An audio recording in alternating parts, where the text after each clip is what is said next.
नमस्कार मित्रांनो, ठरलं तर मग या मालिकेच्या आजच्या भागात आता अर्जुनला एक खूप मोठा धक्का बसणार आहे आणि जो की नागराज देणार आहे आणि ते असणार आहे प्रियाकडून सुभेदार आणि किल्लेदार यांना सरप्राईज. आता नेमकं कुठलं असं सरप्राईज आहे जे चक्क प्रिया देणार आहे, ते सुद्धा किल्लेदार आणि सुभेदार या दोन्ही फॅमिलींना.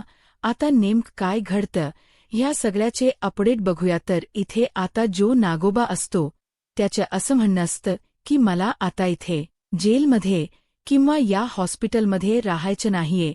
आता मला इकडून बाहेर पडायला हो. जेव्हा मी इकडून बाहेर पडेन तेव्हाच पुढची सगळी सूत्र मी अगदी व्यवस्थितपणे चालवू शकेन. पण इकडून बाहेर पडण्यासाठी मला काहीतरी ठोस कारण पाहिजे. कसा बाहेर पडू? मग आता प्रिया म्हणत असते, आता तुम्हाला इकडून बाहेर पडणं तर शक्य नाही बेल, तुम्हाला मिळणार नाही. कारण तुमची ती लाडाची प्रेमाची बायको ती काही तुमच्यावरती केलेली केस मागे घेणार. मग या सगळ्यामध्ये जर तुम्हाला कोणी बाहेर काढू शकणार असेल तर ती एकमेव व्यक्ती कोण आहे? मीच. फक्त तुम्हाला या सगळ्यातून बाहेर काढू शकते, सुखरूप वाचवू शकते. आणि जर तुम्हाला वाचवायचं असेल मला तर यासाठी माझ्याकडे एक जबरदस्त प्लन. त्यावर नागराज तिला विचारतो की नक्की काय प्लन आहे तुझ्याकडे? मग प्रिया नागराजला सांगू लागते, मी गरोदर आहे, म्हणजे मला कधीही काहीही त्रास होऊ शकतो. त्यात मला खरोखर विकनेस आलायच. मग आता माझ्या पोटात दुखू शकतं, पोटात कळा मारू शकतात. अचानक त्रास झाल्यामुळे सगळं क्राऊड माझ्याजवळ या फ्लोअरवरच गोळा होऊ शकतं. एकदा का सगळे लोक माझ्याजवळ आले, पोलीस वगैरे सगळे माझ्याजवळ आले की त्यानंतर पटकन तुम्ही सटका. त्याबरोबर नागराज म्हणतोय, येड लागलंय का तुला? सगळे कशाला मारायला तुझ्या जवळ येतील? कैदी आहेस तू, महाराणी नाहीयस कुच्ची. त्यावर प्रिया म्हणते, महाराणी नसले तरी सुद्धा मी ॲक्टिंगच अशी करेन ना की सगळ्यांना वाटेल माझा जीव जातोय आणि मी मरती. मग बरोबर मी मरती म्हटल्यावर सगळे माझ्याजवळ येतील ना. हे बघ नागोबा, तू उगाचच्या उगाच मला सल्ले देऊ नकोस. पडायचे आहे ना इकडून बाहेर तर मी जे सांगते तसं कर. तसंही विचार करून कुठला मोठा मार्ग सापडणार आहे त्यापेक्षा मी जे बोलते ते करून बघितलं तर किमान प्रयत्न केल्याचं समाधान तरी मिळेल. तसंही आता तुला इकडे राहून खूप जास्त दिवस होत आले. उगाचच्या उगाच पोलीस तुला फार दिवस इथे ठेवणार नाहीत. त्यामुळे आता मी जे सांगते ना तेच कर. त्यावर मग मात्र आता नागराजकडे प्रिया जे बोलते ते ऐकण्यापावाचून काही पर्याय नसतो. मग नागराज ठीक आहे असं म्हणतो. मग प्रिया ढोंग करते, पोट खूप दुखल्याच नाटक करते आणि ती सगळ्या लोकांचे लक्ष स्वतःकडे वेढून घेते. पोलीस वगैरे सगळे प्रियाच्या भोवती गोल फिरतात. आता प्रियाला नेमकं काय होतं काय नाही कोणाला काहीच कळत नसतं. ती फक्त खूप दुखते, खूप त्रास होतोय एवढंच नाटक करत असते. नागोबा विचार करतो, अरे यार काय नाटक करते यार, ही पोरगी खरंच मानलं पाहिजे, बेस्ट ट्रेसचा अवॉर्डच दिला पाहिजे हिला. आणि मग आता नागोबा तिकडून निघून जातो.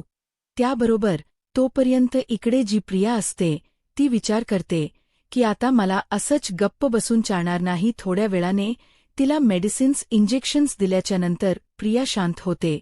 त्याबरोबर दुसऱ्या बाजूला इकडे इन्स्पेक्टर सावंत आणि इतर जे पोलीस कर्मचारी असतात ते प्रिया शांत झाल्यानंतर आपापल्या जागी आपापल्या पोझिशनला परत चाललेले असतात.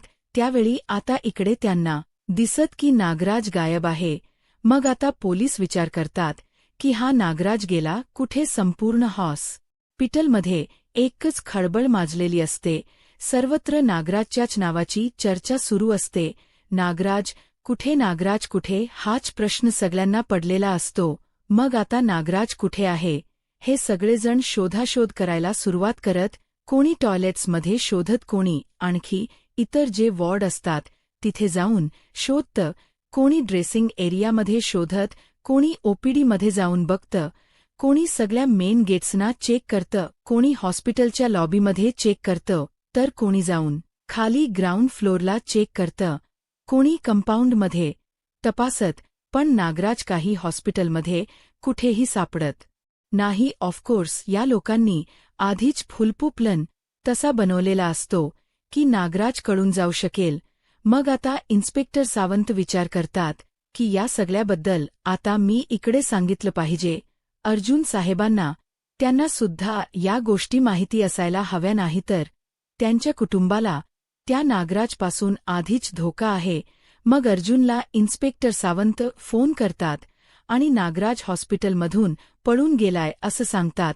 त्याबरोबर अर्जुन म्हणतो, काय हॉस्पिटलमधून? पण हॉस्पिटलमधून तो कसा पळून जाऊ शकतो? त्याला तर अटक केली होती, तो पोलीस स्टेशनमध्ये. याबरोबर मग इन्स्पेक्टर सावंत सांगू लागतात की बरोबर आहे तुमच्या अर्जुन साहेब, तो हॉस्पिटलमध्ये नव्हता, पोलीस स्टेशनमध्येच होता एवढे दिवस कस्टडीत. पण अचानक त्याची तब्येत खराब झाली आणि मग त्याला हॉस्पिटलला शिफ्ट केलं गेलं. आता हे ऐकूनला खूपच मोठा धक्का बसलेला असतो. अर्जुन विचार करतो, हे कसं शक्य आहे? एकाच वेळी प्रिया आणि नागराज दोघांचीही तब्येत कशी खराब झाली असेल? इसका अर्थ नक्कीच हे काहीतरी खूप मोठं षड्यंत्र आहे. नेमकं प्रिया आणि महिप्तच नागराजच काहीतरी सुरू आहे आणि त्यात तो महिप्त, तो सुद्धा बुवाबाबा बनलेला आहे. नक्कीच काहीतरी गोल्ड बंगाल आहे. काय सुरू आहे या सगळ्यांचं हे शोधून काढायला हवं. त्याआधी मला सायलीला सेफ ठेवायला हवं आणि माझ्या फॅमिलीला सुद्धा काहीही झालं तरी त्या नागराजमुळे किंवा त्या मूर्ख नालायक प्रियामुळे सायलीला काहीही त्रास होता कामा नये. सायलीला सध्या जर सांगितलं की ते नागराज वगैरे सुटलाय तर सायलीला टेन्शन येऊन जाईल. आधीच एकतर तिने आश्रमाच्या कामामध्ये सुद्धा हात घातलेला आहे, त्यात या सर्व गोष्टी म्हणजे नको. सायली खूपच जास्त पॅनिक होईल. पण इकडे आता सायली ही बघत असते, नोटीस करत असते की 2-3 दिवस अर्जुन हा गप्प असतो, काही बोलत नाही, फक्त एकटक शांतपणे बसून राहतो. आता सायलीला मात्र प्रश्न पडू लागतात की नेमकं काय चाललंय? अर्जुनच हे सगळं असं विचित्र तो का वागतोय? मग सायली अर्जुनला विचारते, अहो काय झालं? 2-3 दिवस मी बघते, ऑब्झर्व करते, तुम्ही खूप जास्त शांत झालाय, गप्प असता, नाहीतर दिवसभर माझ्याबरोबर काही ना काही तुम्ही बोलतच असता. पण काय झालंय? तुम्ही एवढे गप्प का राहायला लागलाय? काही झालंय का? अर्जुन काही नाही असं उत्तर देतो. सायली म्हणते, खोट बोलताय तुम्ही, पण एक गोष्ट तुम्ही विसरताय, तुम्ही जरी माझ्याशी कितीही खोट बोलण्याचा प्रयत्न केलात ना तरी तुमचे डोळे हे माझ्याशी नेहमीच खरं बोलतात आणि आजही तुमचे डोळे माझ्याशी खरंच बोललेत. तुम्ही माझ्यापासून काहीतरी लपवताय हे तुमचे डोळे सांगतायत. आता तुम्ही नेमकं काय लपवताय हे तुमच्या ओठांना सांगू द्या. बोला, काय लपवताय माझ्यापासून? अर्जुन तरीही काही बोलत नसतो. सायली अर्जुनला म्हणते, अहो बोला ना, जे काही असेल ते सांगा मला. तुम्ही सांगणार नाही तर मला कळेल कसं? प्रियाबद्दल काही आहे का? तिला हॉस्पिटलमध्ये शिफ्ट केलेय? तिने तिकडून काहीतरी केलंय का? मला वाटलंच होतं ती मुलगी ना. त्याबरोबर अर्जुन म्हणतो, नाही, प्रियाचा काही संबंध नाहीये कशाशीच. नागराजला सुद्धा हॉस्पिटलला शिफ्ट केलं होतं आणि नागराज हॉस्पिटलमधून फरार झालाय. हे ऐकून सायली म्हणते, काय? त्याबरोबर अर्जुन म्हणतो, हेच असंच तू पॅनिक होशील हे मला माहीत होतं ना, म्हणून मी तुला काही सांगत नव्हतो. बायको, हे बघ, प्लीज तू काहीच काळजी करू नको आणि मुळात तू पॅनिक तर बिलकुलच होऊ नको. तुला काळजी करण्याची काहीच गरज नाहीये. मी आहे ना, मी सगळं व्यवस्थित मॅनेज करेन. मी त्या नागराजला सुद्धा पकडायला पोलिसांची मदत करेन आणि सगळं व्यवस्थित करू आपण. पण तू आता टेन्शन घेणं सोडून दे बरं. हे बघ बायको, तू जर टेन्शन घेतलंस ना तर तुला त्रास होईल. तुला त्रास झाला तर आपल्या बाळाला पण त्रास होईल. त्यामुळे तू प्लीज रिलॅक्स राहा. मी आज इन्स्पेक्टर सावंतांना जाऊन पोलीस स्टेशनमध्ये भेटणारच आहे. नेमकं तपशील काय झालं हे मी शोधून काढल्याशिवाय काही गप्प बसणार नाहीये. त्यावर सायली अर्जुनला म्हणत असते, हे बघा, तुम्हाला जे काही करायचं ते करा, काहीही वाटेल तसं करा पण काही झालं ना तरी तो नागराज फार काळ बाहेर राहता कामा नाही. आधीच त्या नागराजने आम्हाला दिलेला त्रास कमी नाहीये. त्याने आपल्या सगळ्यांपासून आपलं सर्वस्व हिरावून घेतलं होतं. आपलं सुख, आपली शांती, आपलं समाधान सगळं. पण आता नाही. आता बास. आता ना पुन्हा त्या नागराजला बाहेर येऊ द्यायचं नाहीये. त्यावर अर्जुन होकार देतो सायलीला. त्यानंतर मग दुसऱ्या बाजूला इकडे आता जी श्वेता असते, श्वेता आता विचार करते की ही जी लहान मुलगी आश्रमात आली आहे, जर हिचंच काही बरं वाईट झालं तर तसंही हिला थेट पोलीस स्टेशनमधूनच आणलंय. आणि जर हिच्या बाबतीत काही वाईट घडलं किंवा ही आश्रमातून गायब झाली एकाएकी तर अर्थात खूप मोठी खळबळ माजेल. आणि एका लहान मुलीची केस असल्यामुळे पोलीससुद्धा याच्यावरती खूप कसोशीने लक्ष घालतील. मीडियासुद्धा हे सगळं प्रकरण उचलून धरेल. वाह. आणि शिवाय मोठ्या मुलींना हडल करण्यापेक्षा लहान मुलीला टॅकल करणं सचिनला सुद्धा सोपं जाईल. पण ह्या मुलीच्याकडून हिच्याबद्दलची सगळी माहिती मी काढून तरी कशी घेऊ? ही तर कोणाबरोबरच काहीच बोलायला तयार नाहीये ना. कोणाचं काही समजून घ्यायला तयार आहे. पण काहीही करून मला हिच्याकडून हिच्याबद्दलची माहिती काढून घ्यावी लागेल. काय करू? याबरोबर कशी बोलू? कसं हिला समजवू? हिला कशी माझ्या बाजूने करून घेऊ? या विचारांमध्ये आता श्वेता मग्न असते. इतक्यात कुसुमताई श्वेताला विचारते, श्वेता काय लक्ष कुठे आहे तुझं? श्वेता त्या मुलीकडे एकटक बघत असते. त्यावेळी मग लगेचच इकडे श्वेता स्वतःला सावरते आणि म्हणते की मी मी ते आपलं सहज ह्या मुलीला बघून हिची दया आली, वाईट वाटलं म्हणून बघत होते. सहजच. तर दुसऱ्या बाजूला इकडे अर्जुन पोलीस स्टेशनला आलेला असतो आणि तो पोलीस स्टेशनला येऊन इन्स्पेक्टर सावंत यांना सांगत असतो की इन्स्पेक्टर सावंत, काहीही झालं तरी नागराजला लवकरात लवकर शोधून काढा. नागराजने आधीच खूप सर्वे उपद्व्याप करून ठेवलेले होते. तुम्हाला सुद्धा माहिती आहेच. नागराजने लहान असताना तन्वीच म्हणजेच माझ्या बायकोच सायली सुभेदारच अपहरण केलं होतं. त्याच्यानंतर स्वतःच्या सख्या मोठ्या भावाला मारण्याचा प्रयत्न. हे सगळं कमी पडत होतं म्हणून त्याने खोटी तन्वीसुद्धा किल्लेदार कुटुंबियांच्या घरात आणून ठेवली. आणि आता जर तो पुन्हा बाहेर मोकाट सुटला तर तो पुन्हा आणखीन काहीतरी कांड करतच राहील. तो आणखीन काहीतरी उपद्व्याप वाढवेल. म्हणून मी तुम्हा सगळ्यांना ना रिक्वेस्ट करतोय, इन्स्पेक्टर साहेब, प्लीज या सर्व प्रकरणाची कसून चौकशी करा आणि हे सगळं प्रकरण लवकरात लवकर उघडकीस आणा. त्यावेळी इन्स्पेक्टर अर्जुनला आम्ही आमच्या बाजूने सगळे प्रयत्न करू असं सांगतात. त्यानंतर मग आता अर्जुन विचार करतो की मी असा हातावर हात धरून बसू शकत नाही. मला जर करायचं असेल काहीतरी तर पहिले सुरुवात मला करावी लागेल स्वतःपासून. मग अर्जुन चैतन्याला बोलवून घेतो आणि तो चैतन्याला सांगत असतो की चैतन्य, नागराज पळून गेला हॉस्पिटलमधून. त्यावर चैतन्यही शॉक होतो. त्यावर अर्जुन म्हणतो, हो आता आपल्याला त्याला शोधून काढायचं आहे इन्स्पेक्टर, तर आपल्याला मदत करणारच आहे. पण आपल्यालाही आपले प्रयत्न सुरू ठेवावेच लागतील ना.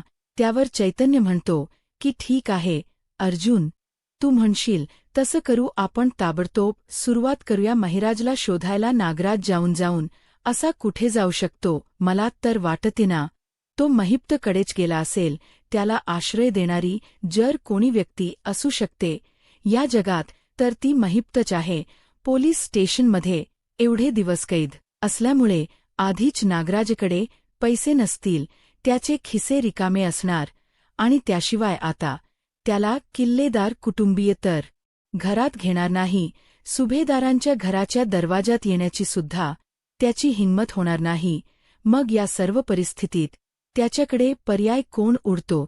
तो म्हणजे एकच महिप्त. मला तर वाटतं तो महिपच्याच तिकडे गेला असेल. आपण आहे ना महिपच्या घरावरती बारीक लक्ष ठेवूया. आपल्याला महिपच्या घराच्या आसपासच कुठेतरी तो नागोबा सापडेल. तुला काय वाटतं अर्जुन?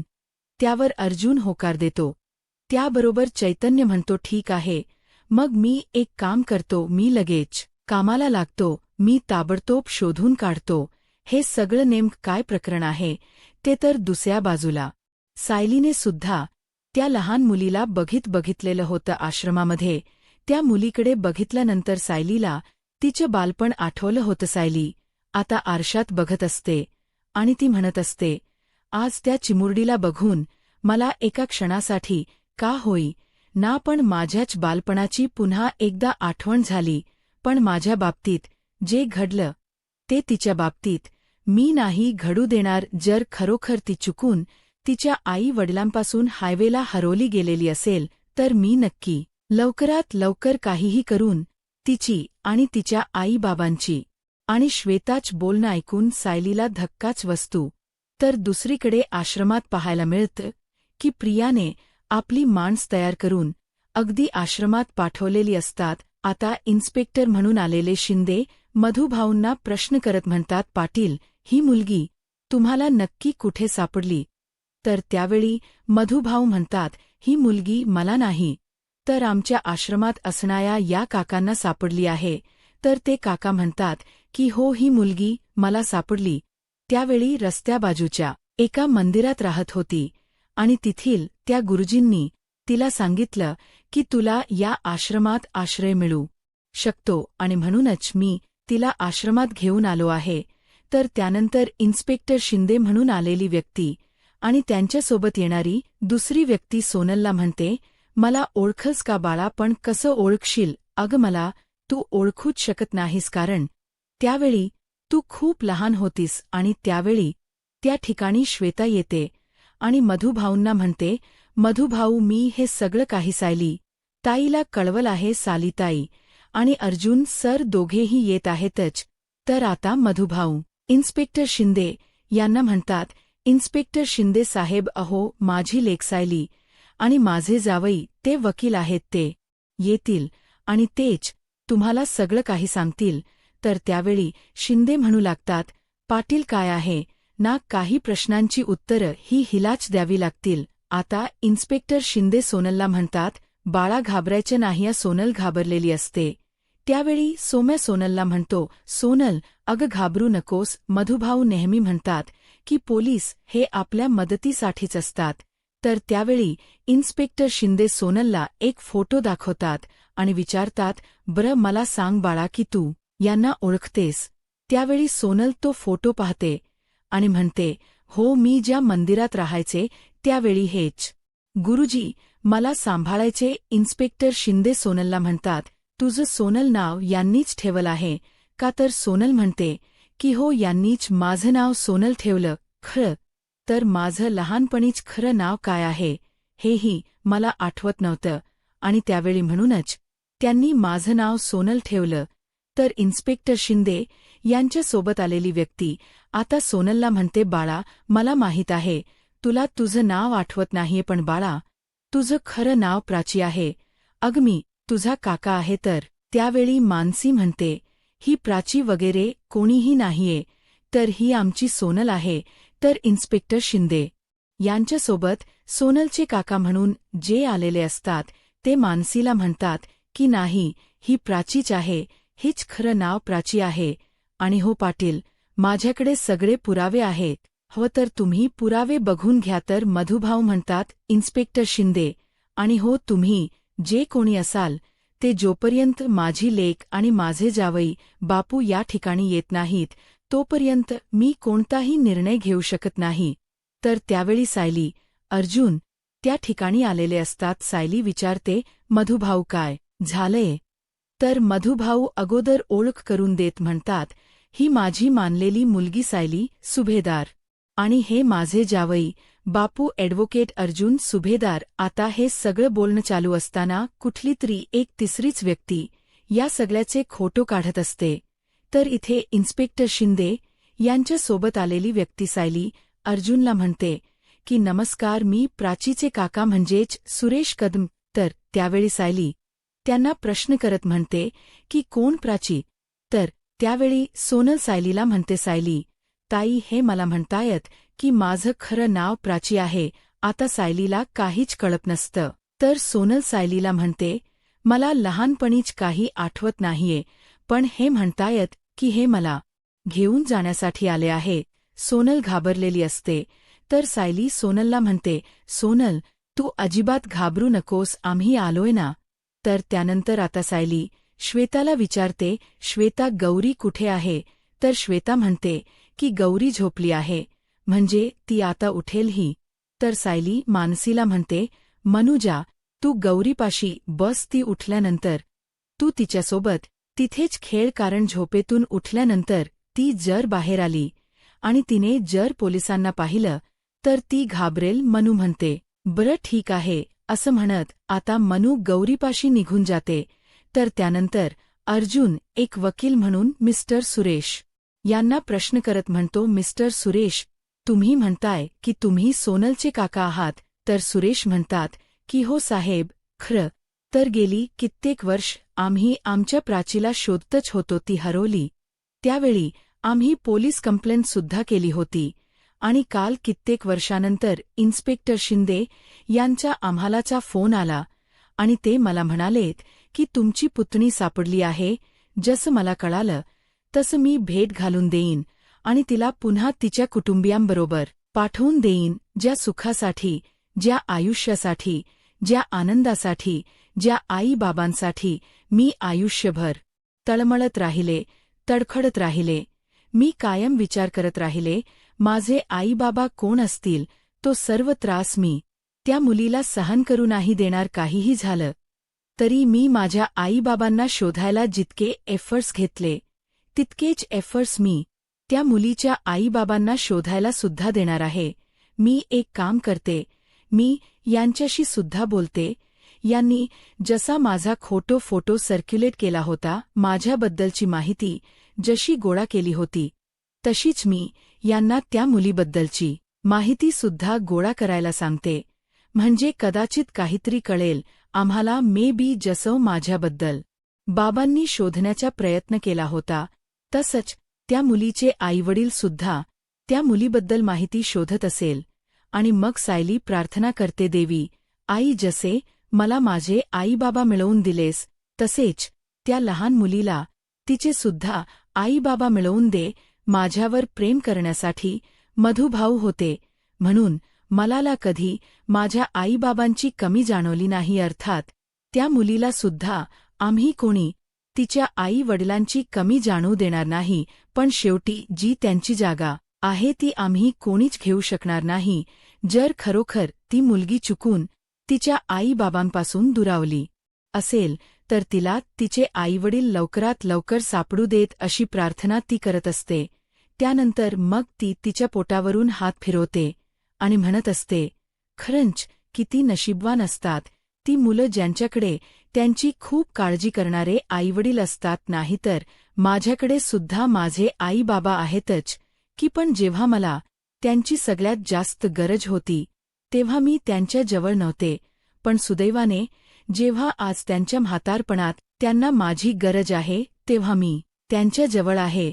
खरंच माझे आई-बाबा मला परत मिळाले, यासाठी मी खूप खुश. माझ्या इतकी आनंदी, नशीबवान, सुखी मुलगी या जगात कोणी नाही असं आत्ता मला वाटते. आता पुढे काय होईल हे पाहायला आत्ताच माझा महाराष्ट्र या यूट्यूब चॅनलला सबस्क्राईब करा. धन्यवाद.